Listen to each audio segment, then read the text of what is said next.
The fluorescent lights of the Hartwell Technologies boardroom cast harsh shadows across polished mahogany, turning the space into an interrogation chamber rather than a sanctuary of corporate power. Elena Hartwell sat perfectly still, her spine refusing to touch the leather chair behind her, while 6 FBI agents formed a semicircle near the door, like executioners awaiting their cue. Special Agent Laura Gonzalez stood at the head of the table, her badge catching the light as she read from a folder thick enough to contain the dismantling of empires. Dominic Ashford, you're under arrest for conspiracy to commit wire fraud, embezzlement of corporate assets exceeding $800 million, obstruction of justice, and interstate racketeering. The words fell like hammers on stone, each syllable irreversible. Dominic's face drained of color, his custom Brioni suit suddenly looking like a costume on a child caught playing dress-up. His hands, manicured and soft, gripped the armrests of what had been Elena's father's chair, the one Dominic had claimed as his throne 3 months ago when he'd called that first emergency board meeting. "This is all because of that electrician." Dominic's voice cracked, decades of practiced charm evaporating into raw desperation. "You chose him over me?" His eyes found Elena across the table, and for a moment, she saw something beneath the rage. Genuine incomprehension that his plan had failed, that the woman he'd spent 3 years manipulating had found the spine to resist. Elena stood, her hand finding Marcus Webb's without conscious thought. The calluses on his palm, earned from years of electrical work and single fatherhood, felt more solid than any contract she'd ever signed. "I chose the truth," her voice steady in a way it hadn't been 3 months ago when she'd stumbled bleeding onto Martin Luther King Jr. Drive. "And the man who actually loved me." The camera in her mind pulled back, cinematic and inevitable. Marcus stood beside her in a suit borrowed from Isaiah Porter, the fabric hanging slightly loose on his electrician's frame, but pressed with military precision. His posture remained that of a man who'd served 2 tours in Iraq, who'd held dying soldiers in Fallujah, and carried his daughter through 3 years of poverty after his wife's death. The juxtaposition wasn't lost on anyone in the room. The billionaire CEO who'd been invisible to her own company standing with the janitor who'd seen everything. 3 months earlier, the words appeared in white text against black screen, the kind of temporal shift that signaled the unraveling of carefully constructed lies. Rain hammered Atlanta like God was settling accounts. Marcus Webb squinted through the blur, his calloused hands steady on the wheel of his Ford F-150, despite the wipers fighting a losing battle against the downpour. The dashboard clock blinked 11:47, each digit a reminder of another late shift fixing faulty wiring in condos that cost more than he'd earn in 5 years. His back ached with the specific geography of physical labor, lower spine from crawling through crawl spaces, shoulders from holding equipment overhead, fingers stiff from gripping tools in positions the human hand wasn't designed to maintain. "Daddy, I'm sleepy." Maya's voice drifted from the back seat, small and stubborn in the way only 7-year-olds managed. She clutched her stuffed rabbit against her chest, the toy's fur matted from 3 years of being her primary source of comfort since the night her mother hadn't come home. "I know, baby girl. Almost home." Marcus glanced in the rearview mirror, catching his daughter's gap-toothed smile fighting against exhaustion, the smile that reminded him every day why he kept going, why he worked nights and weekends, why he'd accepted the indignity of being invisible to people whose electrical systems he kept functional. "You said that 10 minutes ago." Maya's observation carried no accusation, just the patient resignation of a child who'd learned too young that adult promises came with asterisks. "This time I mean it." Marcus allowed himself a small smile, though his eyes returned immediately to the road. The check from tonight's job would clear by Friday, which meant Maya's new glasses, the ones her school insisted she needed despite insurance covering nothing, would happen. That calculation lived in his head constantly, a running ledger of survival that left no room for luxuries like hope. The digital clock advanced to 11:48 as he turned onto Martin Luther King Jr. Drive. Street lights cast orange pools on wet asphalt, illuminating Vine City at an hour when the neighborhood held its breath. Marcus had learned to drive differently here, slower and more watchful, his combat training from Iraq translating seamlessly to navigating streets where attention could mean the difference between safety and incident. Then his headlights caught movement. A figure stumbled into the road, one arm wrapped around ribs like they might escape if not held in place, the other reaching out for something that wasn't there. The white blazer stood out against the darkness, expensive fabric dark with stains that Marcus's Navy corpsman training recognized immediately as blood. The woman's blonde hair hung in wet tangles across her face, each step forward looking like it cost more than the last. "Daddy, I see her." Maya's voice had lost its sleepy edge, replaced by the kind of alertness children developed when they sensed adult fear. The woman took 2 more steps, her body moving on nothing but will. Then her legs gave out. She collapsed onto the pavement, the sound of her body hitting asphalt distinct even through the rain and glass. "Oh my God." The words escaped Marcus before training took over. He slammed the brakes, the truck skidding slightly before stopping 3 feet from her crumpled form. His hands moved with practiced efficiency, throwing the transmission into park, hitting the hazard lights, his mind already running through triage protocols he'd learned in military hospitals half a world away. "Stay in the truck, Zoe. Lock the doors." But lock them. His voice carried the kind of calm authority that made his daughter obey without question, even as her eyes went wide with fear. Marcus threw open the door and stepped into the rain, which immediately soaked through his flannel shirt. His boots splashed through puddles as he ran to the woman, his knees protesting as he crouched beside her. She lay on her side, gasping, her hands clawing weakly at the ground like she was trying to crawl away from something only she could see. "Ma'am, can you hear me?" He kept his hands visible. Old instincts from Iraq where approaching injured civilians wrong could get everyone killed. "My name's Marcus. I'm going to help you, okay?" Her head turned toward him, blue eyes wide with terror and glassy with pain. "Please." Her voice cracked on the single syllable. "Please don't hurt me. I'm not going to hurt you." Marcus crouched lower, making himself smaller, less threatening. "I'm a veteran, ma'am. Served as a Navy corpsman. That's like a medic. I know how to help people who are hurt. Can you tell me what happened?" She flinched when he moved closer, and Marcus froze. Every instinct screamed at him to check her injuries, to stop whatever bleeding was happening, to stabilize and secure. But he'd learned in Fallujah that trust mattered more than speed when dealing with trauma victims. Fear could kill as surely as blood loss. "It's okay. I'm not going to touch you unless you say I can. But you're hurt bad, ma'am. Your ankle looks broken, and that cut on your forehead needs pressure. Can I at least look? Just look. I won't touch anything." Her lips trembled, blood trickling from a gash above her eyebrow that would need stitches. Her right ankle bent at an angle that made Marcus's stomach turn, the kind of fracture that happened from falling downstairs or being pushed. The bruises on her arms were already darkening, finger-shaped and deliberate. "He's coming." She whispered the words like a prayer or a curse. "They're coming for me." "Who's coming?" Marcus scanned the street, his combat training assessing exits and threats with automatic precision.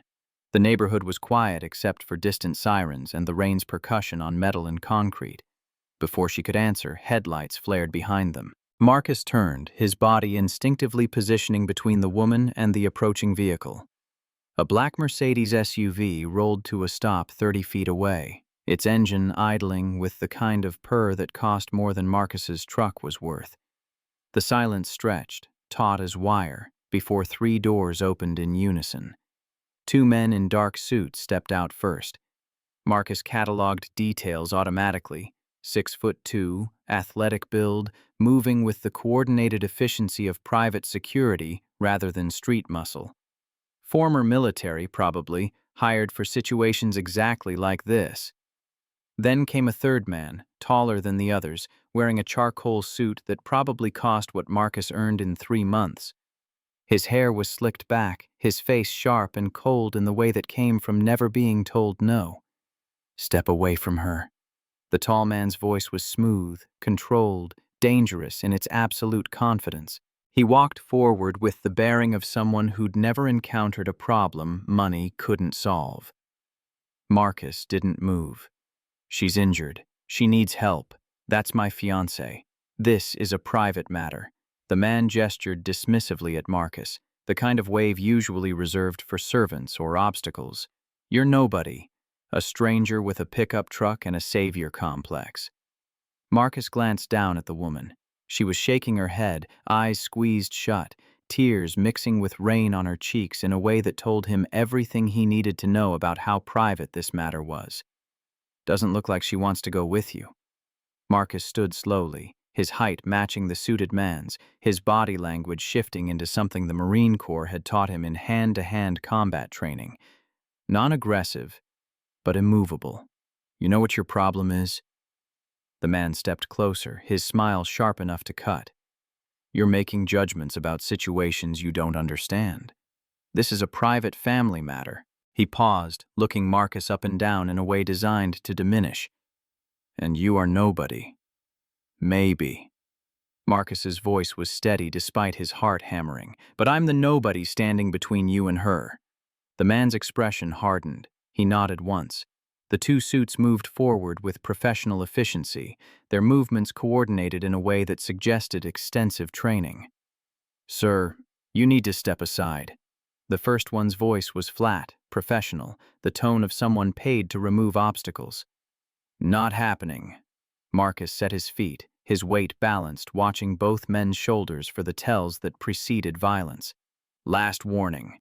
The second suit cracked his knuckles, a gesture so theatrical Marcus almost laughed. "I don't take warnings from guys who get paid to hurt people." Marcus's response was quiet, almost conversational. "You really want to do this over some woman you don't even know?" The first suit's face twitched, annoyance breaking through professional composure. "Yeah," Marcus said quietly. "I really do." The suit lunged. Marcus sidestepped, muscle memory from a dozen street fights in Detroit before the military and hand-to-hand drills at Camp Lejeune taking over. He drove his elbow into the man's ribs, feeling the impact reverberate up his arm. The suit grunted, stumbled, his coordination compromised by pain. The second suit came in fast, swinging wild. Marcus ducked under the punch, pivoted on his back foot, and swept the man's legs out from under him. The suit went down heavy, splashing into a puddle with a sound that echoed off nearby buildings. The first suit recovered, charging again with more desperation than skill. Marcus caught the man's wrist mid-swing, twisted it sharply until he felt the joint strain but not break, and shoved him backward into the side of the Mercedes. The man's head bounced off the door with a dull thunk before he slid down, dazed. The second suit scrambled to his feet, breathing hard, rage replacing professionalism in his eyes. "Come on, then." Marcus's voice was calm despite his pounding heart, despite the adrenaline singing through his veins like it had in Fallujah when everything went sideways. "Let's see what else you got." The suit hesitated, then rushed forward. Marcus shifted his weight, caught the man's momentum, and redirected it, using the guy's own force against him. The suit's feet left the ground. He hit the asphalt hard, the air exploding out of his lungs in a sound Marcus had heard too many times in combat. Marcus straightened, chest heaving, rain dripping from his hair. His knuckles throbbed where one of them had clipped him, and his shoulder ached from the first suit's attempt at a tackle, but he was still standing. Both suits remained on the ground, one slumped against the car and one flat on his back in the rain. The man in the expensive suit stood frozen, his eyes wide. For the first time, the mask of control slipped. His gaze landed on Marcus's left forearm, where the sleeve had written up to reveal ink, eagle, globe, and anchor. "You're a Marine." The man said it slowly, like the words were foreign objects in his mouth. Marcus said nothing, his breathing controlled, his stance ready for whatever came next. The man's jaw clenched, his hands balling into fists at his sides. But he didn't move forward. He glanced at his two men, one slumped against the car and the other flat on his back in the rain, then looked back at Marcus. Pure hatred burned in his eyes, the kind that came from having power challenged by someone he'd already dismissed as irrelevant. "You just made the biggest mistake of your life." The man's voice shook with barely controlled rage. "You think this is over? You think you can just walk away? I will bury you. I'll destroy everything you have. Your job, your home, your—" His eyes flicked toward the truck where Maya's small face was pressed against the window. "Finish that sentence." Marcus's voice dropped to something dangerous, something forged in combat zones where threats to children meant immediate and overwhelming response. "I dare you." The man's mouth snapped shut. For a long moment they stood there in the rain, staring each other down, the only sound the drumming of water on metal and pavement. Then the man turned sharply on his heel. "Get up!" he barked at his men. "We're leaving!" The two suits dragged themselves to their feet, limping back to the SUV. The man paused at the driver's side door, looking back one last time. "Her name is Elena Hartwell, CEO of Hartwell Technologies. When she ruins your life, and she will, remember that I tried to warn you." He got in. The Mercedes peeled out, tires screeching, disappearing into the night. Marcus stood there for a moment, breathing hard, adrenaline still coursing through his veins. Then he turned back to the woman, Elena. She was staring at him, her face pale, her eyes wide with shock. "You fought them." Her voice was barely a whisper. "For me. You don't even know me." Marcus walked over and knelt down beside her, his training overriding everything else. "Doesn't matter. You needed help. That's enough." "Why?" The word came out broken, like she'd forgotten people could do things without expecting payment. "Because," Marcus said simply, "it's the right thing to do." He slid one arm under her shoulders, the other beneath her knees, and lifted her carefully. She was lighter than he expected, her body trembling against his chest. She winced, biting back a cry when her ankle shifted. "I got you," he murmured, his voice gentle in a way it only was with Maya. "I got you." The passenger door of the truck swung open. Maya had unlocked it. "Daddy, you were so cool." Her eyes were huge. "You knocked them down like superheroes do." "Maya, baby, not now." Marcus settled Elena into the passenger seat, as gently as he could manage. She clutched her small designer purse to her chest like it was a lifeline, her knuckles white. Maya leaned forward from the back seat, her voice softening. "Hi, I'm Maya. Don't be scared, okay? My daddy's really strong. He'll keep you safe." Elena looked at the little girl, something in her expression cracking just a little. She tried to smile, but it came out broken, more grimace than reassurance. "Thank you." The words were whispered, directed at Maya, but meant for both of them. Marcus climbed back into the driver's seat, soaked to the bone, his knuckles already starting to bruise. He cranked the heat up and pulled back onto the road, heading home. "We're going to the hospital." His voice was firm, leaving no room for argument. "No!" Elena grabbed his arm, panic spiking in her voice. "No hospitals, please. They'll find me there. They'll—" Her breathing quickened, the edge of hyperventilation creeping in. "Ma'am, your ankle's broken. You need a doctor." Marcus kept his voice calm, the same tone he'd used with wounded soldiers who were more scared than hurt. "I can't." Her breathing was definitely too fast now. "Please, I'm begging you, just somewhere safe. Anywhere but a hospital." Marcus glanced at her, at the terror in her eyes, at the way her hands shook. He'd seen that look before, in Fallujah, in people who'd been hunted. All right, my place. It's not much, but it's safe. I can patch you up. I was a corpsman in the service." He glanced at her in the mirror. "But if you get worse, we're going to a hospital. Deal?" "Deal." She nodded, sagging back against the seat, some of the panic leaving her body. Maya reached forward and gently placed her small hand on Elena's shoulder. "It's okay. You're with us now." Elena closed her eyes, and for the first time that night, she stopped shaking. Marcus drove in silence, his mind racing. He didn't know who this woman was, didn't know what she was running from, didn't know if he'd just made the biggest mistake of his life. But he knew one thing with absolute certainty. He couldn't leave her in that street. So he drove home through the rain with a stranger in his truck, and his daughter's soft humming filling the silence. The apartment was small, 2 bedrooms carved out of a building that had seen better decades. Walls covered in Maya's crayon drawings, families holding hands, rainbows arcing over houses with smiling faces, flowers with petals that defied botanical accuracy. The furniture came from Goodwill.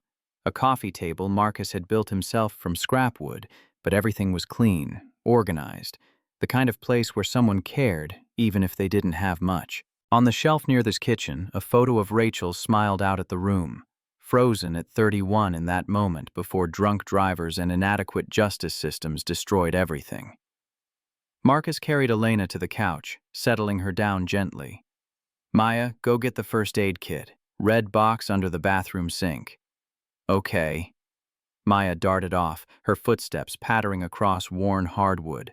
Marcus knelt in front of Elena, his voice steady and calm despite the situation spiraling around them. "I'm going to need to look at your ankle and that cut on your forehead. Is that okay?" She nodded, her hands gripping the edge of the couch like it was the only solid thing in a tilting world. He worked quickly, efficiently, the way the Navy had trained him. The cut on her forehead first, shallow, wouldn't need stitches, just butterfly bandages applied with precision. Then he turned his attention to her ankle, and his assessment from the street was confirmed. Fractured, probably in 2 places, swelling already turning the joint purple and angry. "This is going to hurt." His warning was gentle but honest. "I know." Her voice was small but steady. He wrapped the ankle carefully, firmly, immobilizing it with a splint made from cardboard and elastic bandages from his kit. Elena bit down on her lower lip so hard it went white, but she didn't make a sound. When he finished, Marcus sat back on his heels. "Done. Best I can do without a hospital." His assessment was clinical but not unkind. "Thank you." She breathed the words, her body finally starting to relax as the immediate crisis of movement passed. He brought her water and 2 ibuprofen pills from a bottle that was running low. She took them gratefully, her hands still trembling slightly. Maya appeared with a clean towel, which Marcus draped over Elena's shoulders. She was still damp from the rain, shivering in a way that had nothing to do with temperature. "Are you hungry?" Marcus asked, the question automatic, bred from 3 years of single fatherhood where feeding people was how love manifested. "When's the last time you ate?" Elena opened her mouth, closed it. "I don't remember." "Right, I'll make you something." Marcus disappeared into the kitchen, leaving Elena on the couch wrapped in the towel, staring at the room around her. Maya climbed onto the couch beside her, careful not to jostle her ankle. "Does it hurt a lot?" Maya's voice was small, concerned in the way children were when they recognized adult pain. "A little." Elena's answer was honest but gentle. "But your dad made it better. He's really good at fixing things." Maya settled in, her gap-toothed smile appearing. "He fixes lights and stuff for people, but he used to fix people too in the war." Elena looked at the little girl, really looked at her for the first time. "He told you about that?" "Some. He doesn't like to talk about it, but sometimes he has bad dreams and I hear him." Maya's observation carried no judgment, just the matter-of-fact acceptance of a child who'd adapted to circumstances beyond her control. Something in Elena's chest tightened. "What's your name?" "Maya." Maya tilted her head, studying Elena with the unfiltered curiosity of 7-year-olds. "What's yours?" "Elena." The name felt strange in her mouth, like she was introducing a stranger. "That's pretty. Like a princess name." Maya considered this seriously. "Are you a princess?" Elena let out a sound that was half laugh, half sob. "No, sweetheart, I'm not a princess. But you have fancy clothes, and that man in the suit said you're important." Maya's logic was airtight in the way only children's reasoning could be. Being important doesn't make you a princess. Elena's voice softened, some truth she'd been avoiding for years surfacing. It just makes you busy, and sometimes lonely. Maya considered this with the gravity of a judge weighing evidence. Then she held out her stuffed rabbit. You can hold Bella if you want, she helps when I'm sad. Elena's throat went tight. She took the worn rabbit, holding it carefully like it was made of glass rather than matted synthetic fur. Thank you. The words were whispered, inadequate for what the gesture meant. From the kitchen came the sound of something sizzling. A few minutes later, Marcus emerged with a plate. Scrambled eggs slightly overcooked, toast that was more brown than golden, a sliced apple arranged with the kind of care that suggested presentation mattered even when resources didn't. Nothing fancy. He set it on the coffee table. But it's hot, and it's food. Elena stared at the plate. When was the last time someone had cooked for her? Not a chef paid to prepare meals, not a restaurant where everything came with a bill, but someone who stood in a kitchen and made something because they cared. She couldn't remember. The realization hit her with the force of physical impact. Eat, Marcus said gently. You'll feel better. She picked up the fork with trembling hands and took a bite. The eggs were simple, seasoned with nothing but salt and pepper, but they were the best things she'd ever tasted. Not because of the flavor, not because of technique, but because they were kind. That simple fact, that someone had made this for her without wanting anything in return, broke something inside her that had been holding too tight for too long. The tears came without warning, silent and steady, spilling down her cheeks and onto the plate. Marcus noticed immediately, his body tensing. Did I hurt you when I wrapped your ankle? No. She shook her head, unable to stop crying, unable to explain that these weren't tears of pain, but of recognition. No, you didn't hurt me. Then what? His concern was genuine, untainted by obligation or expectation. Her voice broke. I'm not used to this. Used to what? Marcus crouched down so he was at eye level with her, his presence solid and steady, being cared for. She looked up at him, tears streaming, the truth emerging like something long buried finally reaching air. People doing things for me without wanting something back, without an agenda, without... She couldn't finish the sentence. Marcus grabbed the towel and gently dabbed at her cheeks. Hey, it's okay. You're safe here. Nobody's going to hurt you. Not tonight. Maya scooted closer and wrapped her small arms around Elena's waist. Don't cry. Please don't cry. Elena looked down at the little girl, then up at Marcus standing there with grease stains on his shirt and concern in his eyes. She thought about her penthouse, 3,000 square feet of marble and glass overlooking the city, custom furniture and a chef's kitchen she'd never used, a home that had never once felt like this. Warm, real, safe. Thank you.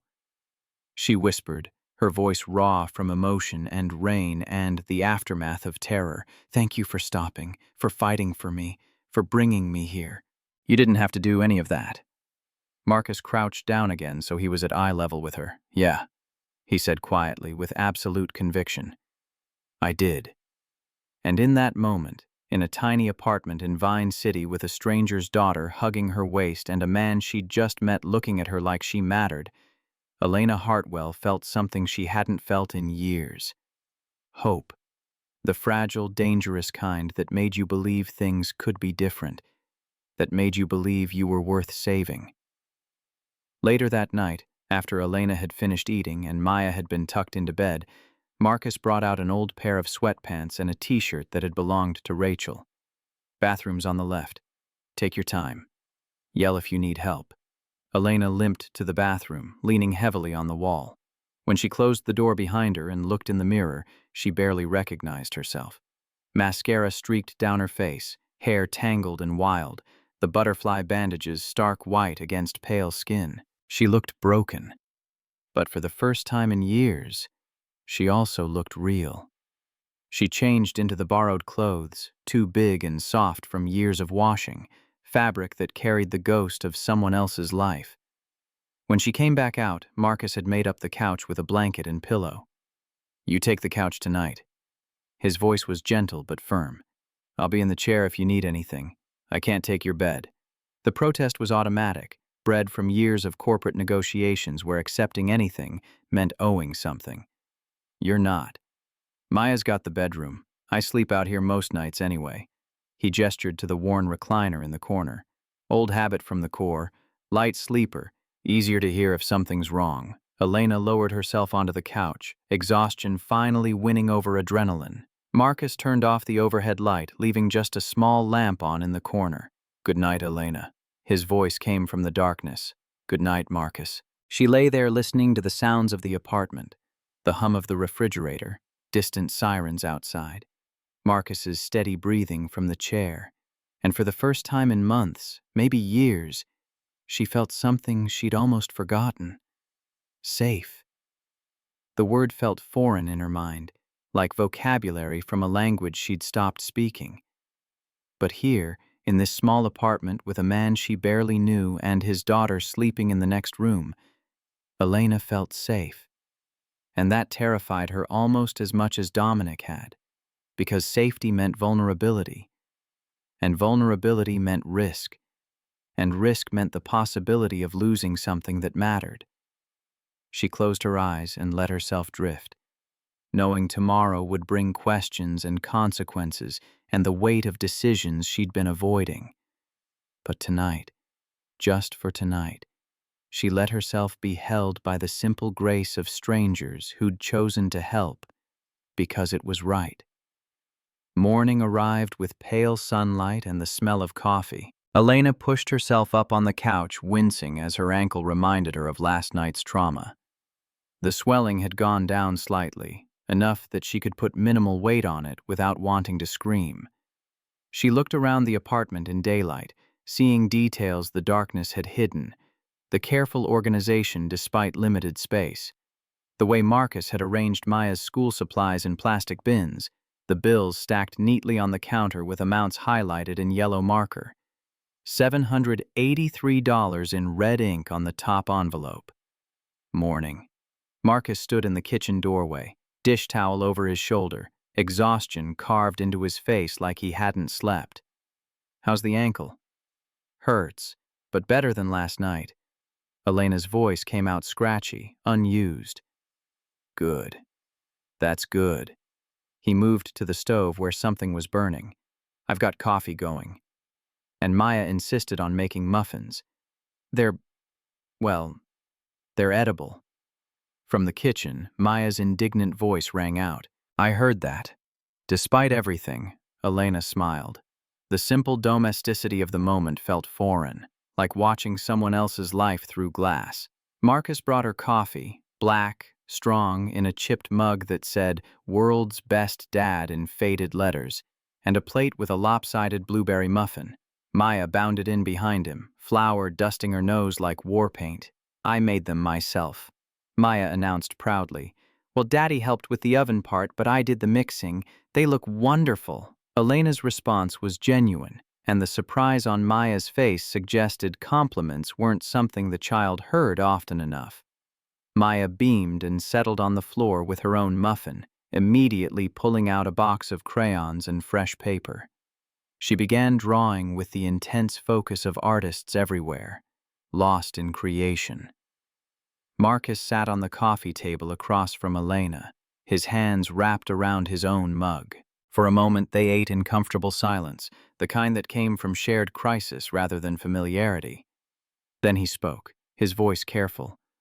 "Look, I know it's not my business, but if someone's looking for you, if you're in danger, I need to know what we're dealing with. For Maya's sake, if nothing else." Elena set down her mug. "You're right. You deserve to know." She took a breath, organizing thoughts that had been chaos for 5 days. The man from last night, His name is Dominic Ashford. He's my fiancé. Was supposed to be. Marcus's expression didn't change, but something in his eyes sharpened. 3 years ago, my father died. Heart attack in his office at Hartwell Technologies. He was 59. Elena's voice was flat, clinical, the way she'd learned to talk about loss in boardrooms where emotion was weakness. He left me the company. 60% of the shares. I was 28, young for a CEO. Marcus's observation carried no judgment, just assessment. Too young, according to the board.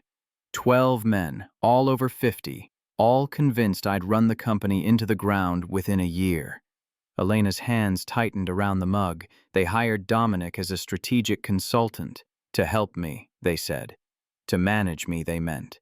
And you fell for him. Marcus's tone held no accusation, just the acknowledgement of how these things happened. I thought I did.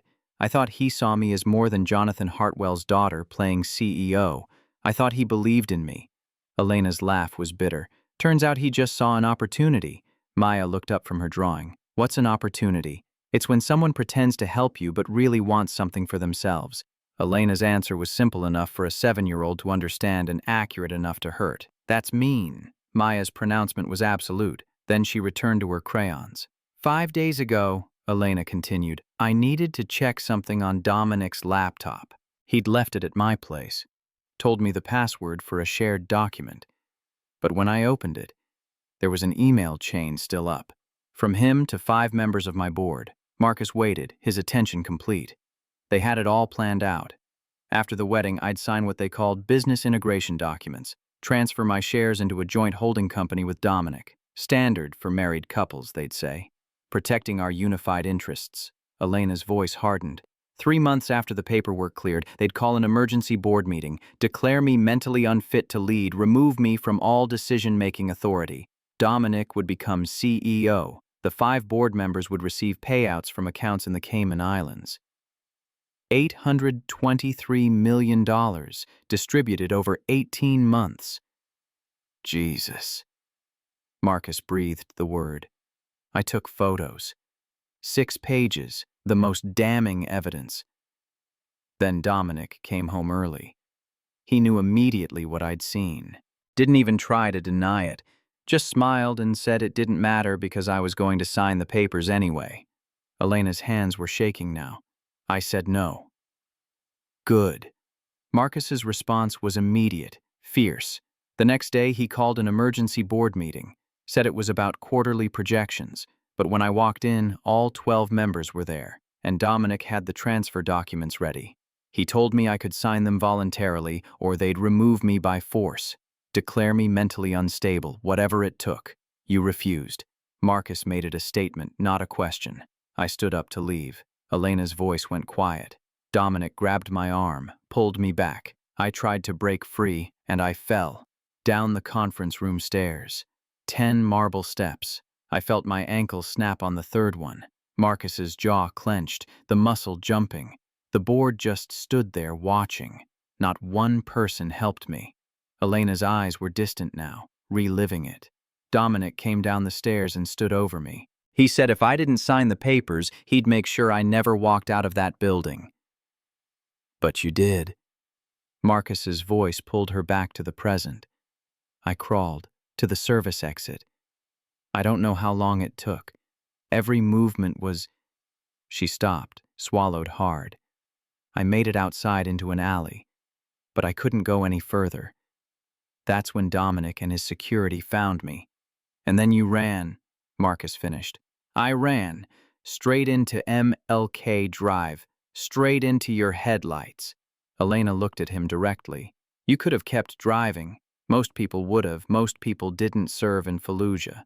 Marcus's response was quiet. Most people haven't held someone while they died because help came 3 minutes too late. I couldn't drive past. The room fell silent except for the sound of Maya's crayons scratching paper. Then Marcus spoke again. Those 6 photos you took, do you still have them? Elena reached for her purse, the designer bag that cost more than Marcus's monthly rent, and pulled out her phone. The screen was cracked but functional. She handed it to him. Marcus scrolled through the images, his expression darkening with each one. Numbers that made his annual salary look like pocket change. Casual discussions of fraud that treated laws like suggestions. Plans to destroy someone's life detailed with the banality of grocery lists. 6 pictures won't take them down. His assessment was blunt. But it's a start. We need more evidence. A lot more. We? Elena's question was soft, disbelieving. You think I'm letting you do this alone?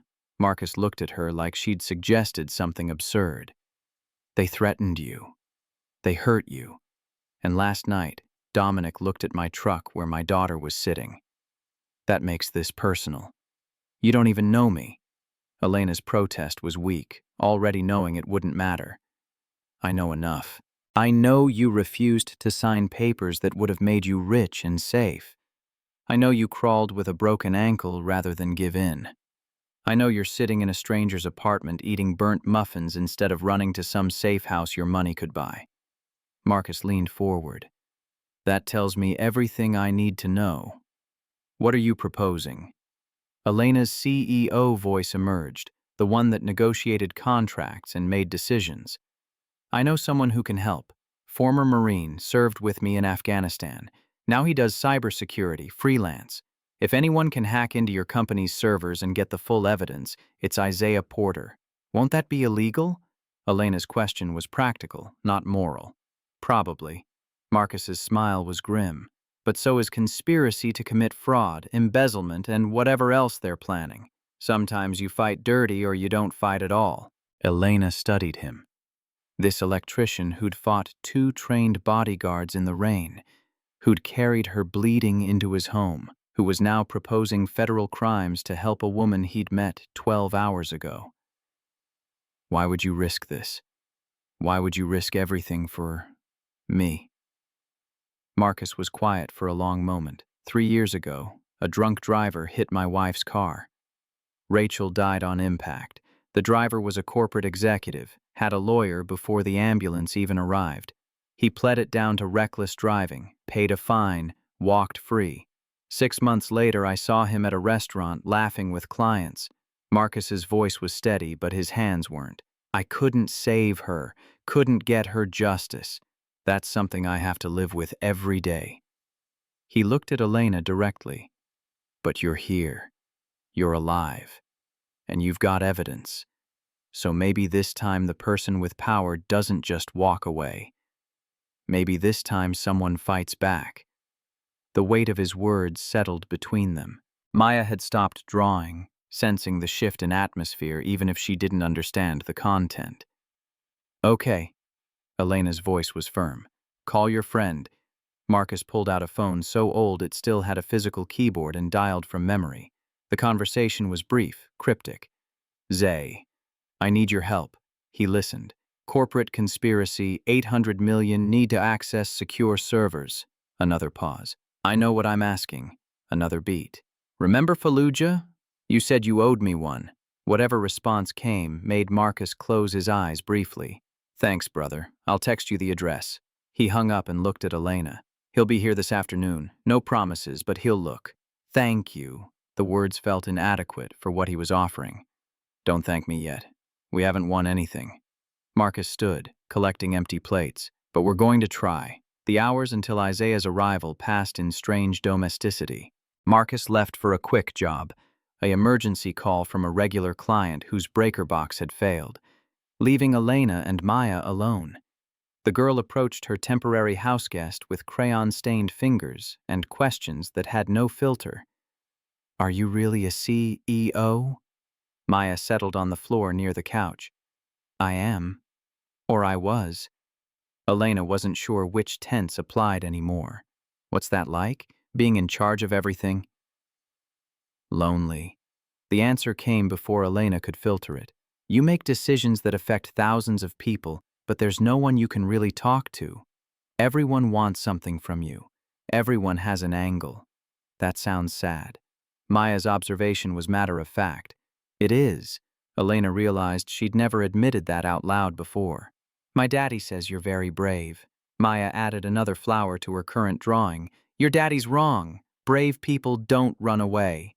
Elena's self-assessment was harsh. My daddy also says running away from bad people isn't the same as being scared. It's being smart.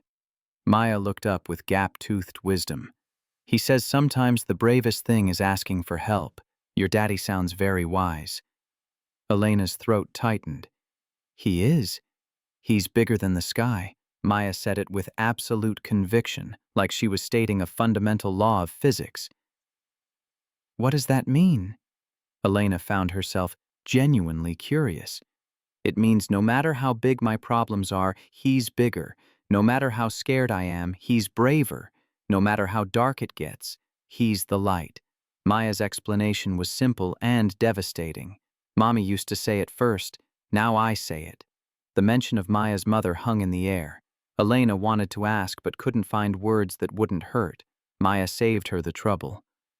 Mommy died when I was 4. A bad man was driving drunk and hit her car. Daddy says she didn't feel any pain. I don't remember her face anymore. Just her voice singing. I'm sorry. Elena's condolence was inadequate but sincere. It's okay. I have Daddy. And now we have you. Maya returned to her drawing like she'd just stated another obvious fact. You don't have me, sweetie. I'll be leaving soon as this is over. Elena felt she owed the child honesty. Maybe. Maya's smile suggested she knew something Elena didn't. But Daddy says sometimes the universe sends people exactly when we need them. Maybe we need you, or maybe ye need you. The admission slipped out before Elena could stop it. Then it works out perfect. Maya handed her the finished drawing, 3 stick figures holding hands in front of a house with a rainbow overhead. This is us. You can keep it. Elena took the paper, her vision blurring. I'll treasure it.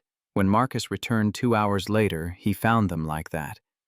Elena on the couch holding a child's drawing like it was a legal document. Maya on the floor starting her 10th creation of the morning. He didn't comment, just went to wash the grime off his hands and wait for Isaiah. The knock came at 2:15. Marcus opened the door to reveal a man who matched him in height but carried himself differently. Isaiah Porter moved with the careful balance of someone who'd had to relearn walking, his prosthetic left leg visible below his jeans. He carried a battered laptop bag and an expression of resigned skepticism. You know this is insane, right? Isaiah stepped inside, his eyes scanning the apartment with tactical precision before landing on Elena. Ma'am. Elena Hartwell. She extended her hand, and Isaiah shook it firmly. Isaiah Porter. Friends call me Zay.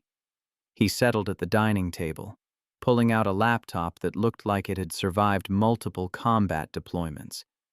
Marcus tells me you've got a problem that needs the kind of solution that keeps lawyers employed. $800 million conspiracy to defraud. Elena's response was direct. 5 board members, financial documents, offshore accounts.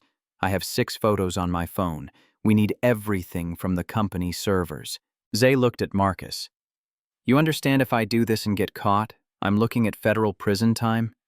Computer fraud, unauthorized access, probably half a dozen other charges they'd throw at me? I understand. Marcus's voice was steady. And I'm asking anyway. Zay studied his friend for a long moment, then nodded. Fallujah, Building 7. You stayed when everyone else ran. Carried me out with my leg in pieces. His jaw tightened. I owe you more than I can ever repay. So yeah, I'll do it. Marcus's expression showed relief and guilt in equal measure. Thank you, brother. Don't thank me until we see if this is even possible. Zay turned to Elena. I need your login credentials. Username, password, anything that can get me into the system. Elena rattled off her access codes, watching as Zay's fingers flew across the keyboard. His laptop screen filled with code, black background with green text scrolling faster than she could read. Okay, I'm hitting the VPN gateway, routing through proxies in Frankfurt, Tokyo, Sao Paulo. Zay muttered to himself as much as to them. If they're watching the access logs, this should look like traffic from legitimate international partners. Can they trace it? Elena's question came from years of corporate security briefings. Eventually, maybe. But by then, we'll be long gone. Zay's concentration was absolute. All right, I'm at the login portal. Moment of truth. He entered Elena's credentials. The screen flickered. Then a new interface appeared. We're in. Zay's voice held satisfaction. But wait, some of these passwords have been changed. They've locked you out of executive-level access. Elena's heart sank. Then it's over.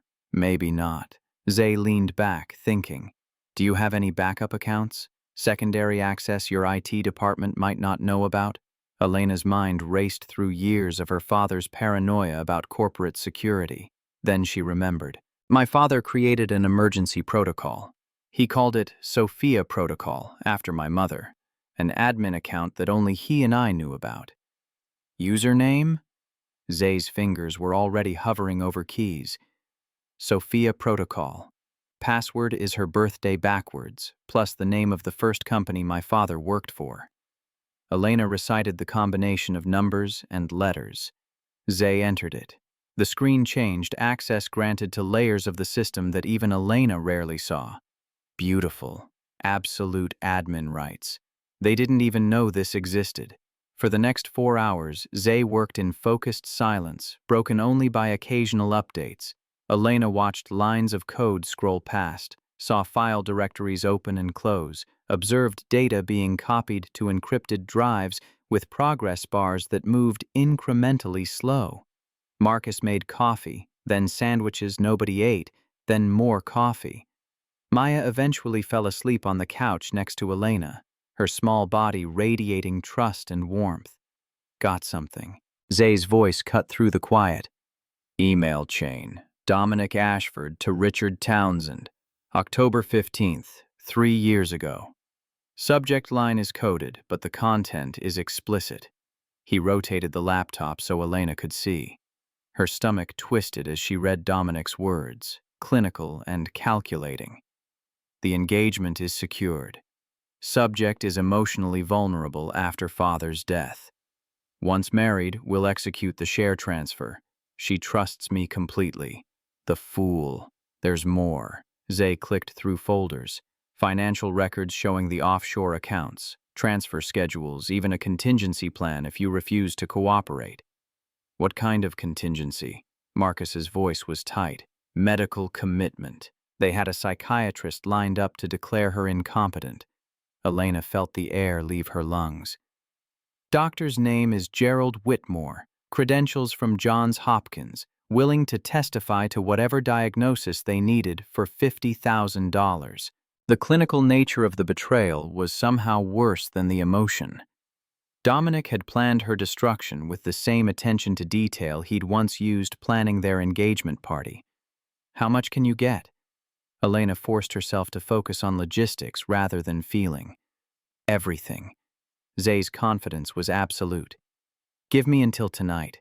I'll download the entire email server for the past 6 months, all financial records tied to those offshore accounts, board meeting minutes, the works. We'll have enough evidence to bury all of them, but we need more than evidence. Marcus spoke up. We need it to stick, to mean something.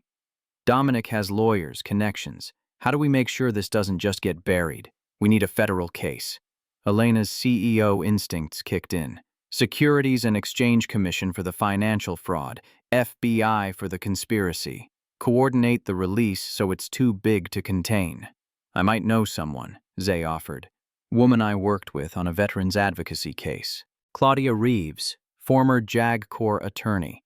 If she took this on, Dominic's lawyers wouldn't know what hit them. Can you trust her? Marcus's question was pointed. With my life. Zay's answer was immediate. She's the one who helped me keep my disability benefits when the VA tried to deny my claim. Woman's a tiger in a courtroom, then call her. Elena made the decision with the same authority she'd once used approving million-dollar contracts. Tell her I'll pay whatever her rate is. She's going to want to know why she should risk her reputation on this. Zay looked at Elena. What do I tell her? Tell her the truth. that 5 powerful men thought they could destroy a woman's life and get away with it because they always have before.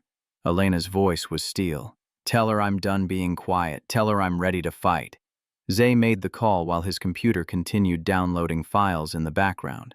The conversation lasted 20 minutes, Zay's side consisting mostly of affirmative responses and technical details. When he hung up, his expression was cautiously optimistic. She'll meet with us tomorrow morning. 10 a.m., her office in Buckhead. She didn't commit to anything, but she didn't say no either. That's more than we had an hour ago. Marcus's relief was palpable. There's something else. Zay's tone shifted. While I was in the system, I saw recent activity logs. Someone's been searching employee records, specifically looking for information about you, Marcus. Your full name, employment history, residence. Dominic. Elena breathed the name like a curse. He's trying to find leverage. Or he already has. Marcus looked at Maya sleeping peacefully, and his expression hardened in a way that reminded Elena he'd been a combat medic in war zones. If he thinks he can use my daughter, he won't get the chance, Elena interrupted. We move fast. Tomorrow we meet your lawyer. We get ahead of this. The rest of the afternoon passed in tense preparation. Zay's computer chimed periodically as files completed downloading. By 7 p.m., he had everything copied to 3 separate encrypted drives. Redundancy is survival. He handed 1 drive to Marcus, 1 to Elena, and kept the 3rd.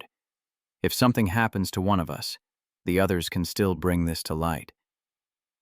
Marcus took the drive like it was a grenade. The weight of potential federal charges condensed into a piece of plastic smaller than his palm. Zay stood to leave. I'll send Claudia everything tonight. Give her time to review before the meeting. His expression was serious. You two understand what you're starting?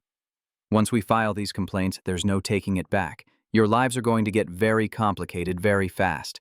My life got complicated 5 days ago when I discovered my fiancé was planning to steal my company. Elena's response was firm. At least now I'm choosing the fight instead of running from it. After Zay left, Marcus and Elena sat in the kitchen while Maya slept on the couch. The apartment felt smaller somehow, the walls closing in with the weight of decisions and consequences. You should know. Marcus's voice was quiet. If Dominic really does call Child Protective Services, if he makes good on his threats, I could lose custody of Maya, even temporarily. Then we make sure that doesn't happen. Elena's response was immediate. How?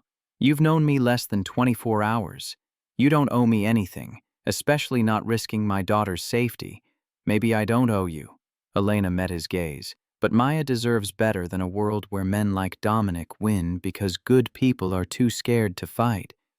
She deserves to grow up knowing that sometimes the brave thing is standing up even when you're terrified.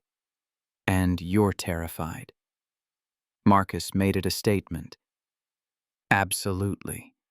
Elena's admission was raw. But I'm also angry and tired of running. And maybe for the first time in my life, I have people willing to stand with me who don't want anything in return. We want justice, Marcus corrected. That's not nothing. No, Elena smiled slightly. It's everything. They sat in comfortable silence, the kitchen light casting long shadows across worn linoleum. Outside, Atlanta moved through its evening rhythms, sirens and traffic and the sounds of a city that never fully slept. Inside this small apartment, 2 people who'd been strangers 36 hours ago made plans to challenge an empire built on greed and silence. Marcus's phone rang, shattering the moment. Unknown number. He answered with caution. The voice on the other end was unmistakable. Mr. Webb. Dominic's smooth baritone carried false concern. I know Elena is with you. I'm giving you 24 hours to return her, or I will destroy your life. I'll call Child Protective Services. I'll tell them you kidnapped a mentally unstable woman. Your daughter will be taken away.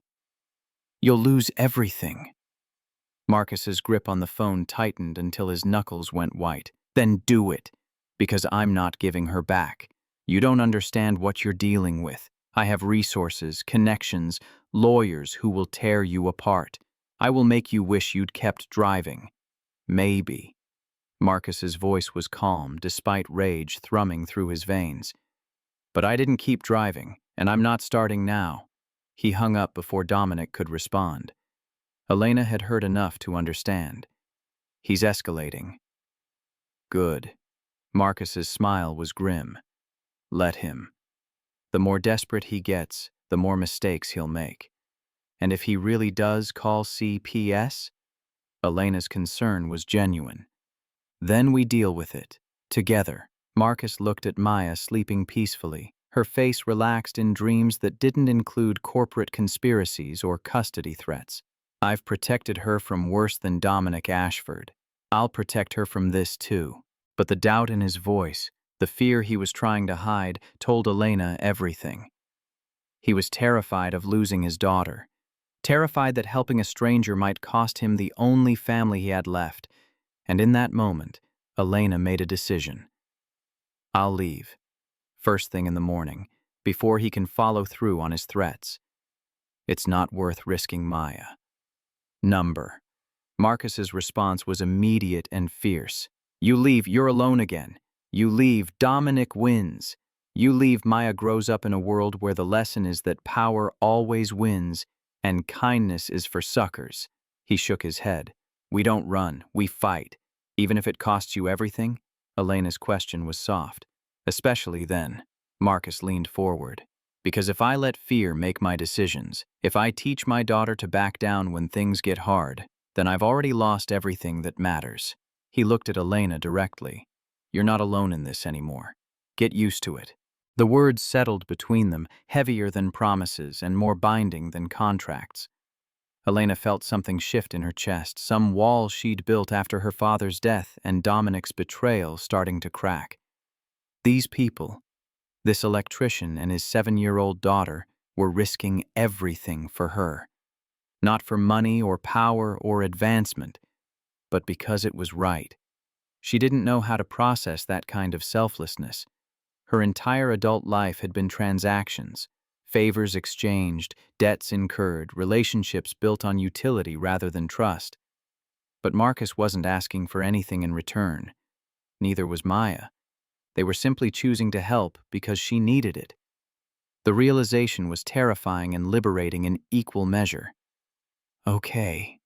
Elena's voice was steady. We fight. Together. Together, Marcus echoed, and it sounded like an oath. They sat in the kitchen as night deepened outside, making plans for morning and pretending neither of them noticed how the stakes kept climbing.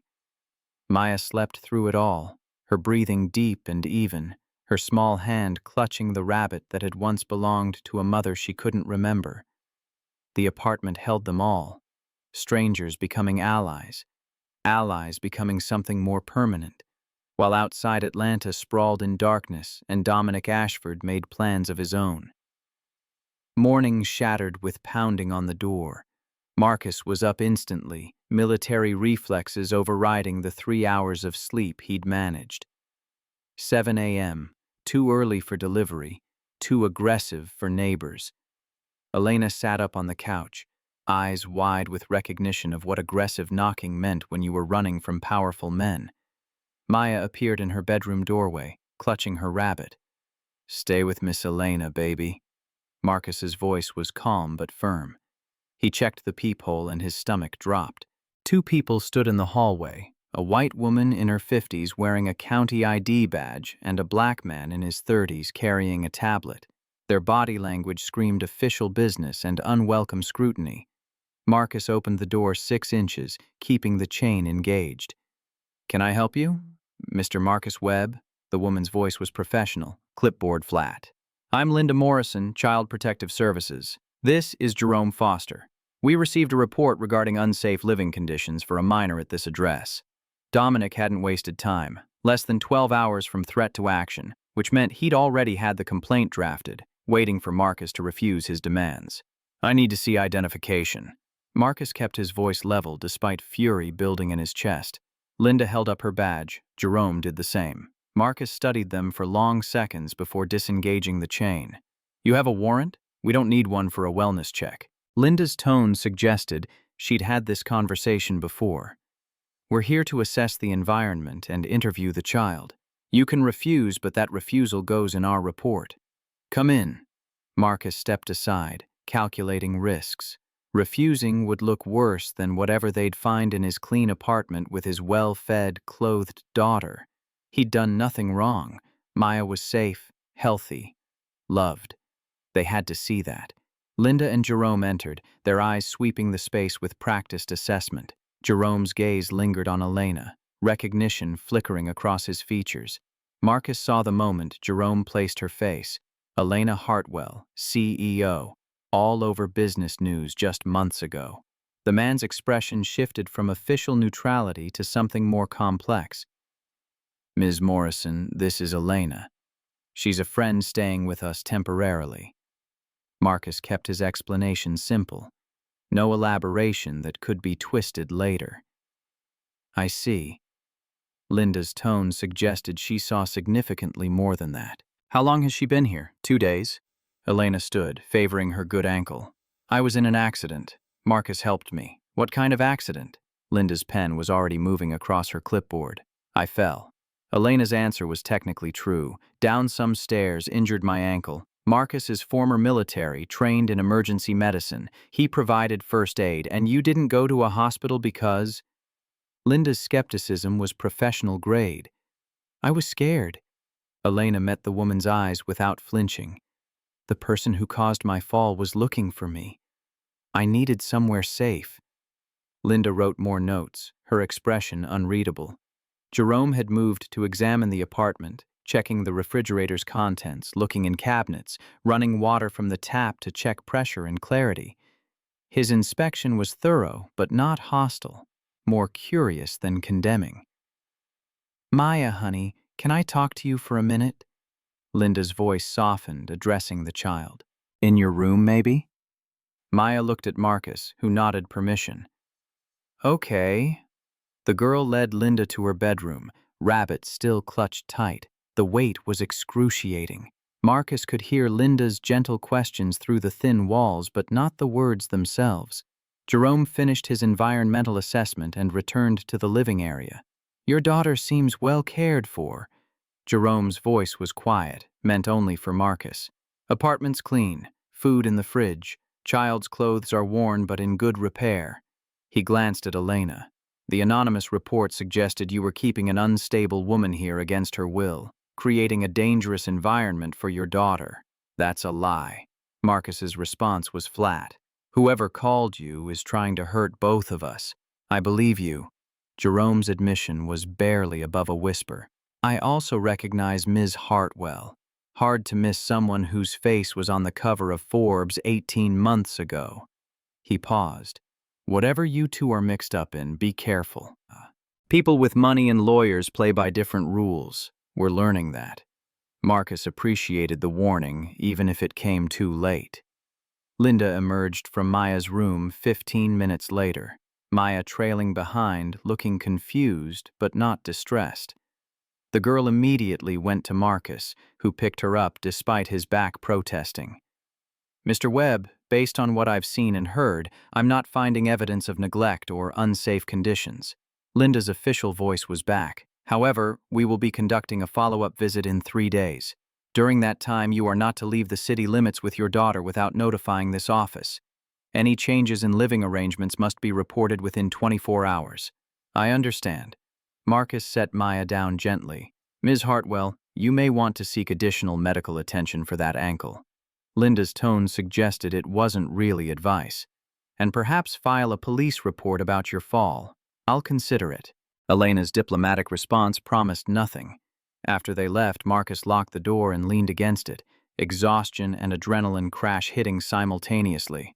Elena moved to the kitchen, started coffee with one-handed efficiency while keeping weight off her injured ankle. He called them less than 12 hours after threatening you. Elena's voice was tight. He's not bluffing about anything. No. Marcus watched Maya return to her room, processing the intrusion with 7-year-old resilience. He's escalating because we're not backing down, which means we need to move faster. The meeting with Claudia Reeves was in 3 hours. Marcus showered quickly, changed into his only dress shirt, white, slightly frayed at the collar but pressed crisp. Elena wore borrowed clothes from a neighbor, business casual that almost fit, her hair pulled back to hide the fact she hadn't washed it in 2 days. They looked like what they were, people barely holding together, preparing for a fight they couldn't afford to lose. Mrs. Chen from down the hall agreed to watch Maya, asked no questions beyond what time they'd return. The elderly woman had seen too much in her 70 years to be shocked by anything, and her discretion was worth more than gold. Claudia Reeves's office occupied the 15th floor of a Buckhead high-rise, the kind of building where the lobby had marble floors and the elevators moved fast enough to make ears pop. Her reception area spoke of success without ostentation: comfortable chairs, law journals displayed precisely, certificates on walls that documented a career spent fighting institutional injustice. The woman herself matched her office. Claudia was 46, her natural hair cut close in a style that was both professional and defiant, wearing a navy suit that fit like armor. Her handshake was firm, her eyes sharp enough to dissect lies at 20 paces. "Mr. Webb, Ms. Hartwell." She gestured them to seats across from her massive desk. "Isaiah sent me the preliminary evidence last night. I've been reviewing it since 4 a.m. And?" Elena's question was direct. "And if even half of this is admissible in court, Dominic Ashford and his co-conspirators are going to federal prison." Claudia's assessment was clinical. "But there are significant complications we need to address immediately." She pulled up documents on her computer screen, turning the monitor so they could see. First, the evidence Isaiah obtained was acquired through unauthorized access to corporate servers. That makes it potentially inadmissible as fruit of the poisonous tree. Defense attorneys will argue it violates the Fourth Amendment, but I gave him my credentials. Elena protested. "I had authorization to access those files. You had authorization before they changed your passwords and locked you out of executive access." Claudia's correction was gentle but firm. "A competent defense attorney will argue you knew you'd been locked out, that using a backdoor account your father created constitutes unauthorized access after your privileges were revoked. So the evidence is useless." Marcus felt hope slipping away. "Not useless, just complicated." Claudia leaned back, fingers steepled. "However, you have those 6 original photos you took on your phone before Dominic caught you. Those were obtained legally. They establish probable cause. We file complaints with the SEC and FBI based on those photos. Federal investigators get warrants for the servers. Anything they find independently is admissible. How long does that take?"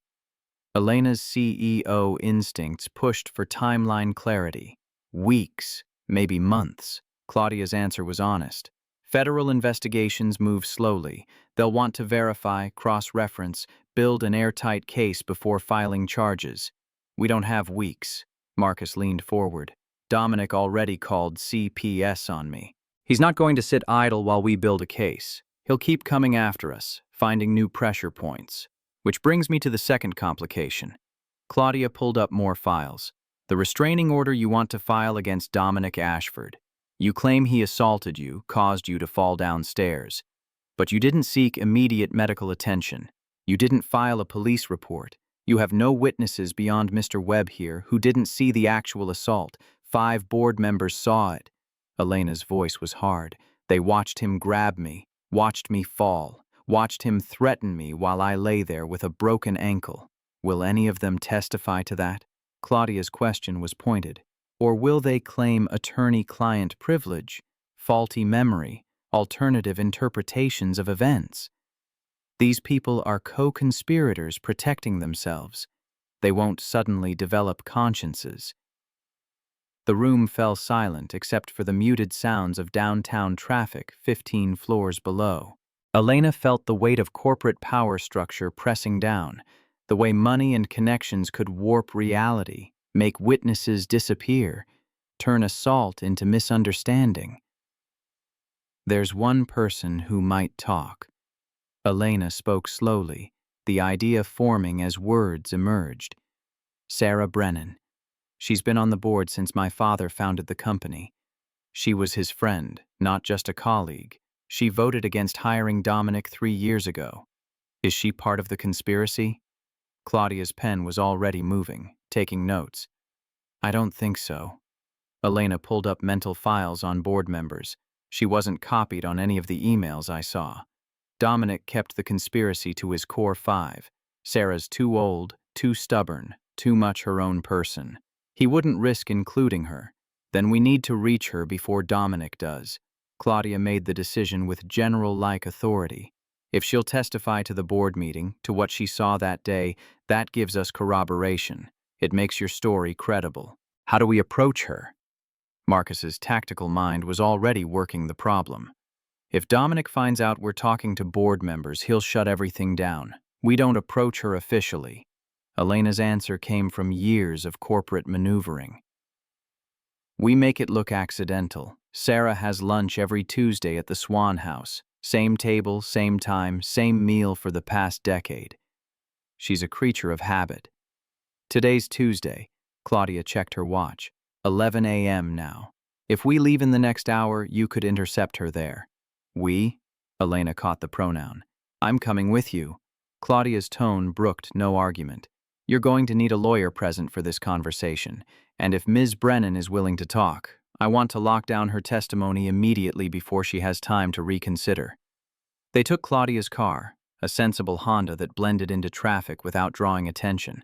The Swan House sat in Buckhead, a historic mansion converted to upscale dining where old money went to see and be seen. Sarah Brennan's usual table was on the veranda, overlooking gardens that cost more to maintain than most people's mortgages. She was already there when they arrived, 72 years old, steel gray hair in a perfect chignon, wearing pearls that were probably older than Marcus. She looked up as Elena approached. Recognition followed immediately by concern. Elena. My God, child, we've been worried sick. Where have you been? Sarah stood, her southern manners automatic even in crisis. Hiding. Elena's answer was blunt. From Dominic. From the board. From people who want to take everything my father built. Sarah's face went carefully neutral, but her eyes flickered to Marcus and Claudia with unmistakable wariness. Perhaps this isn't the best place for this discussion. It's the perfect place. Elena kept her voice low but firm. Public enough that Dominic can't intimidate you. Private enough that we can speak freely. Mrs. Brennan, I need to know something.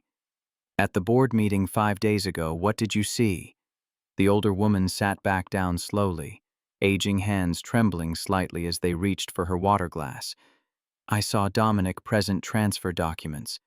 I saw you refuse to sign. I saw him grab your arm when you tried to leave. And then? Elena pressed.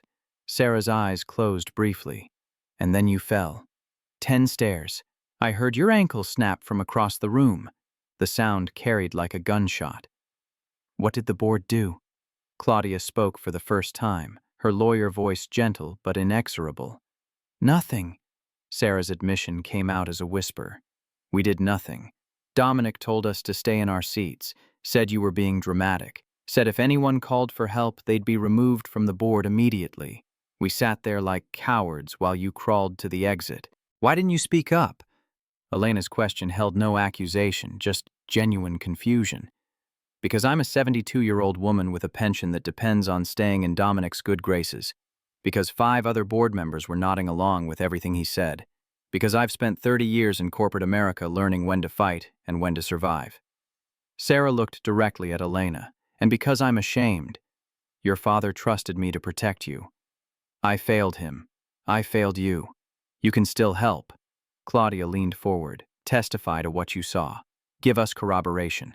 Help us stop Dominic before he destroys everything Jonathan Hartwell built. If I testify, I lose my board seat, my pension, everything I've worked for.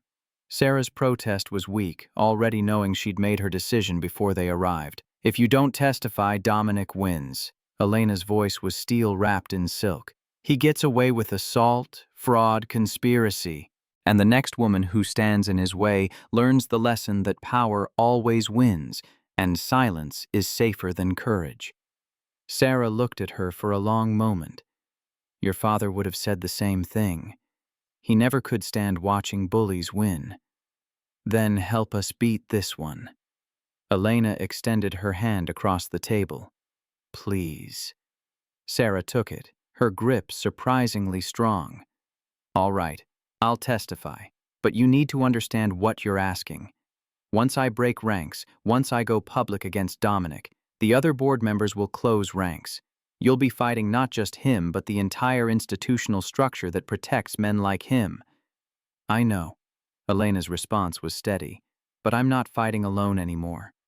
They spent the next 2 hours in Claudia's car, parked in the Swan House lot, while the lawyer recorded Sarah's testimony on a video camera that documented everything from the board meeting to Dominic's threats afterward. Sarah spoke with the precision of someone who'd been waiting for permission to tell the truth, every detail rendered in sharp relief. When they finished, Sarah looked exhausted but lighter somehow. What happens now? Now I file. Claudia turned off the camera. Restraining order against Dominic. Formal complaints to SEC and FBI. Civil lawsuit on behalf of Ms. Hartwell for assault, fraud, breach of fiduciary duty. I'm going to bury him in litigation. He'll retaliate. Sarah's warning was matter of fact. He'll come after all of you with everything he has. Let him try. Marcus spoke for the first time since they'd sat down. We're done being scared. They dropped Sarah at her car with promises of updates and warnings about talking to other board members. Then Claudia drove them back to her office, her mind already assembling legal filings with surgical precision. I need 48 hours to prepare everything. Claudia pulled into her building's parking garage. We file Thursday morning. Simultaneous submissions to SEC, FBI, and county court for the restraining order. By noon Thursday, this becomes too public for Dominic to contain.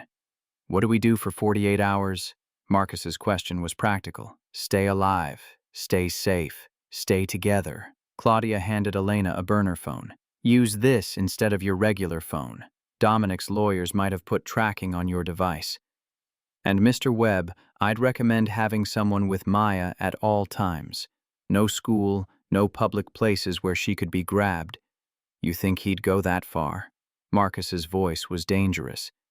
I think desperate people with unlimited resources do desperate things. Claudia's honesty was brutal. Better paranoid than sorry. They picked up Maya from Mrs. Chen's apartment, the girl full of questions about where they'd been and whether the bad men were gone yet. Marcus deflected with promises of pizza for dinner and a movie night, normal things that felt surreal given the circumstances. Back in the apartment, Elena helped Marcus make pasta, not pizza because his budget didn't stretch that far, while Maya colored at the kitchen table. The domesticity was jarring, this interlude of ordinary life bracketed by federal crimes and custody threats. Can I ask you something? Elena kept her voice low while Maya was absorbed in her artwork. Shoot.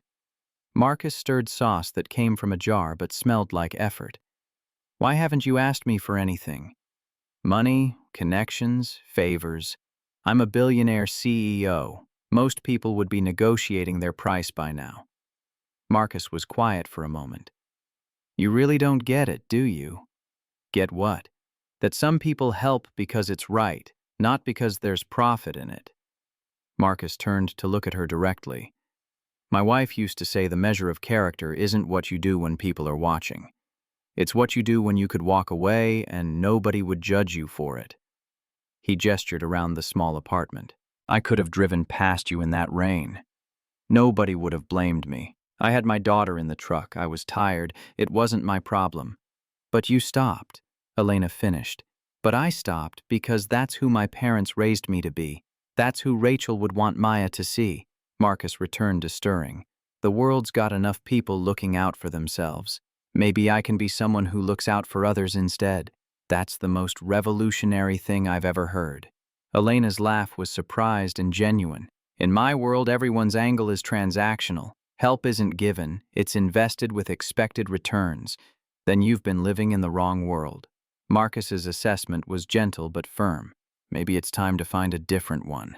They ate pasta at the small table, Maya between them, chattering about what colors made the best sunsets and whether astronauts could see rainbows from space. Elena found herself laughing at the child's logic, defending artistic choices in Maya's drawings, engaging in conversations that had no purpose beyond joy. When had she last done that? When had she last talked to someone without calculating the angle, the benefit, the strategic value of every word? After dinner, Marcus put on a movie, something animated with talking animals that Maya had seen dozen times but still loved. The girl snuggled between them on the couch, her small body radiating warmth and trust. Halfway through, she fell asleep, her head on Elena's lap, thumb creeping toward her mouth in unconscious comfort. Marcus lifted her gently, carried her to bed with practiced ease. Elena stayed on the couch, watching through the open bedroom door as he tucked Maya in, kissed her forehead, whispered something too quiet to hear. The tenderness was physical pain to witness. This man who'd fought in wars and lived in poverty, who'd lost his wife and scraped by on electrician wages, giving his daughter everything that mattered through simple gestures of love. When he returned, Marcus poured 2 glasses of water, no money for wine or beer, just tap water in mismatched cups, and sat beside Elena on the couch. "Thank you." Elena's voice was soft.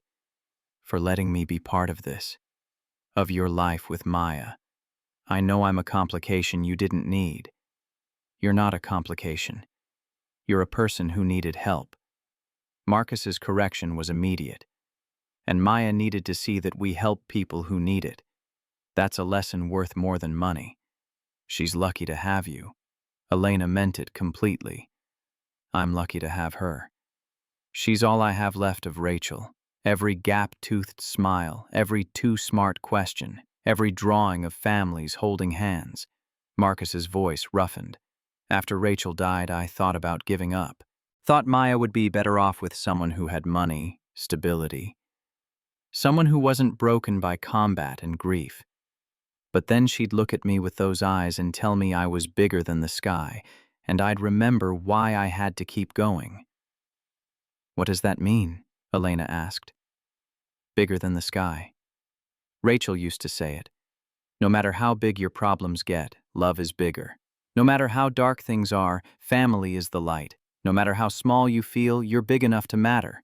Marcus smiled at the memory. She'd tell Maya bedtime stories where the heroes weren't strong because they had powers, but because they chose kindness even when it was hard. After Rachel died, Maya started saying it to me, telling me I was bigger than the sky whenever I felt small. It's beautiful. Elena felt tears threatening. And true, you are bigger than the sky. So are you. Marcus's response was immediate. You stood up to a room full of powerful men. You refused to sign away your father's legacy even when it meant getting hurt. You chose to fight instead of taking the easy path Dominic offered. That's bigger than any sky I've ever seen. The words settled between them, heavy with meaning neither was quite ready to examine. Elena became acutely aware of how close they were sitting, how his hand rested on the couch inches from hers, how his eyes held hers with an intensity that had nothing to do with corporate conspiracies. "Marcus." Her voice came out whisper soft. The burner phone Claudia had given her rang, shattering the moment. Elena answered, her hello breathless. "Ms. Hartwell, it's Claudia. I need you to turn on the news. Channel 5. Right now." Marcus grabbed the remote, flipped to the local station. The image that appeared made Elena's blood freeze. Her face filled the screen, a professional headshot from her CEO portfolio, next to text that read missing. Elena Hartwell, 32, last seen 5 days ago. The news anchor's voice was professionally concerned. Atlanta police are asking for the public's help locating Elena Hartwell, CEO of Hartwell Technologies. Ms. Hartwell was reported missing by her fiancé, Dominic Ashford, who states she left their home 5 days ago following an emotional crisis. Mr. Ashford is offering a $50,000 reward for information leading to her safe return. Cut to Dominic on screen, his face a masterwork of fake concern. Elena is not well. She's been under tremendous stress since her father's death. We're very worried about her mental state. Anyone who sees her, please contact authorities immediately. She needs help. The screen showed a hotline number, urged viewers to call with any information. That son of a bitch. Marcus's voice was ice. He just made you a missing person, made himself the concerned fiancé, made anyone helping you look like they're harboring someone mentally unstable. It's smart. Elena hated how strategic her brain was, even now. If anyone finds me here, it looks like you kidnapped me. He's establishing his narrative before we can establish ours. Claudia's voice came through the phone speaker. This changes our timeline. We can't wait 48 hours. We file tomorrow morning, first thing. Get ahead of his narrative before it solidifies. Can you be ready by then? Elena's question was desperate. I'll make it ready. Claudia's determination was absolute. Stay where you are. Don't answer the door for anyone. I'll pick you up at 7 a.m. We're going to war. The call ended. Marcus and Elena sat in silence, watching the news cycle through other stories before returning to Elena's face. The reward offer. Dominic's false concern. $50,000 was enough to make good people consider bad choices. Enough to turn neighbors into informants, friends into betrayers. We should leave. Elena made the decision fast. Find somewhere else to stay. I've put you and Maya at enough risk. Where would you go? Marcus's question was practical. Hotels require ID, credit cards. Using either leaves a trail. You show up anywhere public, someone will recognize you and call that hotline. Then I'll figure something out. Elena stopped because she had no answer. She'd spent 5 days running and had nowhere left to run. You stay here. Marcus's voice left no room for argument. We're safer together than apart. And tomorrow we file everything. We stop running and start fighting. What if they come tonight? Elena's fear was palpable. What if someone recognizes me, calls the police? Then we explain the truth, that you're here voluntarily, that Dominic is lying, that you have evidence of his crimes. Marcus stood, checked the locks on the door and windows with military precision. We've got Sarah's testimony. We've got the photos. We've got Isaiah's evidence, even if it's complicated. We have truth on our side. Truth doesn't always win. Elena's voice was small, tired. No, Marcus agreed. But it's all we've got. So we make it enough. They stayed up most of the night, Marcus in his recliner and Elena on the couch, both pretending to sleep while actually listening for footsteps in the hallway, knocks on the door, sirens approaching. The apartment was silent except for Maya's soft breathing from the bedroom and the distant sounds of Atlanta at night. At 3 a.m., Elena finally spoke into the darkness. Marcus, are you awake? Yeah. His response was immediate. I'm scared. The admission cost her something. Me too. His honesty matched hers. But you're still helping me. Why? Because being scared and doing the right thing aren't mutually exclusive. You can be terrified and brave at the same time. That's what courage actually is. Marcus shifted in his chair, the leather creaking. Rachel taught me that. She was terrified of childbirth, but she did it anyway. Terrified I'd die overseas, but she supported my service anyway. Terrified of a dozen things, but she loved me through all of them. Fear doesn't make you weak. It makes you human. I think I would have liked her. Elena's voice was soft. She would have liked you too. She had no patience for people who took the easy path. Would have respected your fight. Marcus paused. She'd probably tell you that sometimes the universe sends you exactly where you need to be, even if you don't realize it at the time. And where do you think I need to be? The question was barely audible. Marcus was quiet for a long moment. Right where you are. Fighting back. Building something better. Showing Maya that women don't have to accept the roles powerful men assign them. The words hung in the air between them, weighted with meanings neither was ready to fully examine. Outside, Atlanta moved toward dawn. In 7 hours, Claudia would arrive, and they'd begin the process of destroying Dominic's carefully constructed lies. But for now, in the darkness of this small apartment, two people who'd been strangers 4 days ago sat together in comfortable silence, both terrified and both determined, both alone and both finding something like family in the wreckage of their separate disasters.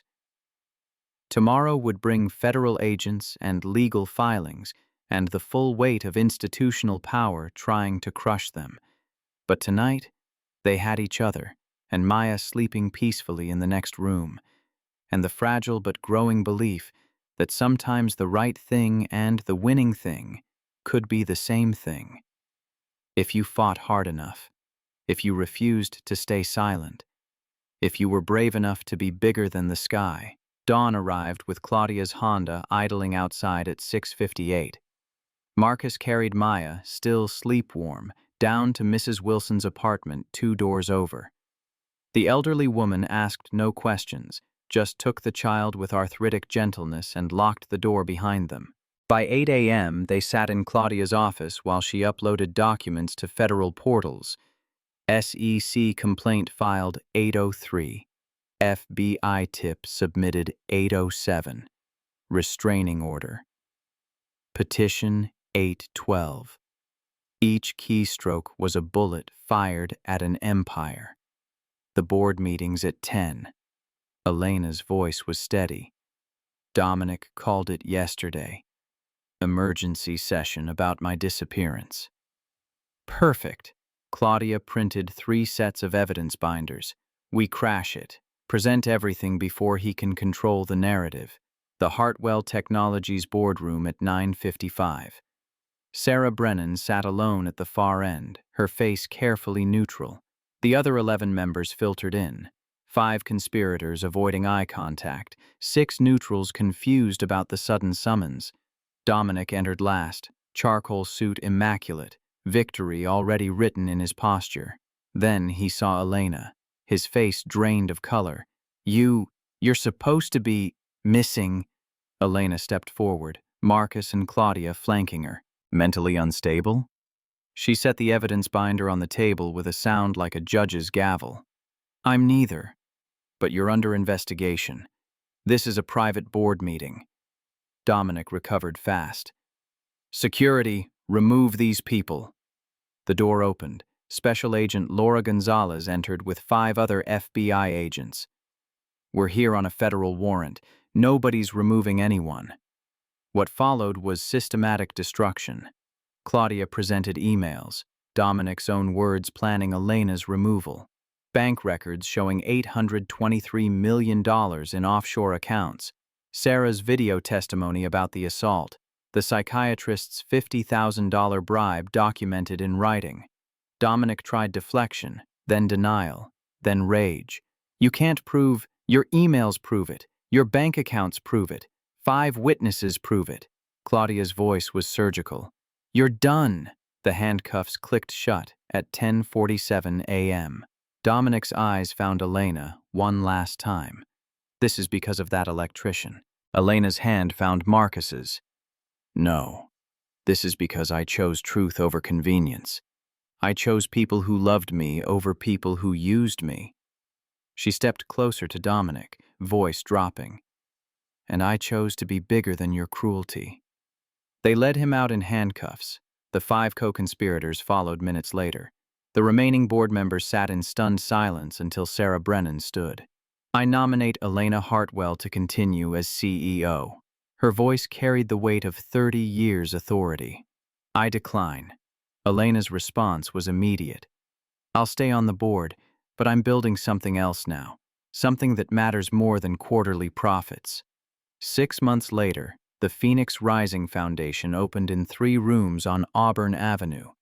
Elena used the first client consultation, a woman named Shanice, 26, 2 kids, fleeing abuse, to test whether she'd learned anything from Marcus's scrambled eggs and Maya's unconditional acceptance. You're safe here. Elena's voice held none of her old CEO authority, only human warmth. "We're going to help you." "Why?" Shanice whispered. "You don't know me." Elena smiled, remembering rain and broken ankles and a truck that stopped when it could have driven past. "Because it's the right thing to do." The wedding happened on a Saturday at Piedmont Park. 50 guests, Maya as flower girl in a dress she'd helped choose, scattering petals with scientific precision. When the officiant asked who gives this woman, Maya's voice rang out clear. "She already belongs to us, but now it's official." Laughter, applause, Marcus's eyes wet with something beyond happiness.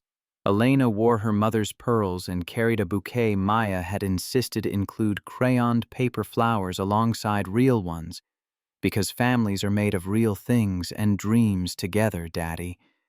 The vows were simple. Marcus promised to always stop, always fight, always see her. Elena promised to always trust, always stand, always choose love over fear. Maya, unprompted, promised to draw them 1,000 family portraits so they'd never forget who they were. Dominic's sentencing came 14 months later. 18 years federal prison, $50 million in fines, $823 million restitution. Elena didn't attend. She was at Phoenix Rising's ribbon cutting for their 5th location, where 200 women who'd once had nowhere to run now had somewhere to rebuild. 2 years after that rainy night, Marcus pulled the truck into Tybee Island's parking lot. Maya, 9 now, and gap-toothed smile widening with permanent teeth, ran toward the ocean before they'd even unloaded. Elena followed more slowly, her hand resting on the small swell of her belly where Antonio grew. Marcus caught up, wrapped his arms around both of them. "Remember when you asked where I thought you needed to be?" Elena leaned into him. "Where?" "Right here, fighting back, building something better, showing our daughter." He kissed Elena's temple. "And soon our son. That love is always bigger than fear." Maya ran back, soaking wet, triumphant.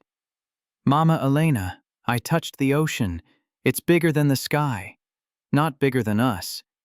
Marcus lifted his daughter onto his shoulders. "We're as big as we need to be." They walked the beach as sunset painted everything gold. Behind them, Atlanta held Hartwell Technologies under new leadership and Phoenix Rising helping its 400th family. Ahead, waves that had seen 1,000,000 storms and always returned to shore. Elena stopped, turned to face her family. This electrician who'd stopped his truck, this child who'd shared her rabbit, this life she'd stumbled into when everything else fell apart. "Thank you for stopping. Thank you for getting in." Marcus's kiss tasted like salt water and second chances. Maya, perched above them both, spread her arms wide like she could hold the whole horizon. "We're bigger than the sky," she shouted to the ocean, to the sunset, to anyone listening. And somewhere in that moment between day and night, broken and whole, past and future, 3 people who'd found each other in rain and darkness stood together in light and knew exactly what that meant. They were big enough. They were home. They were family. The sky could be infinite. But love, the real kind, the kind that stopped trucks and fought battles and chose kindness over cruelty every single day, love was always, always bigger.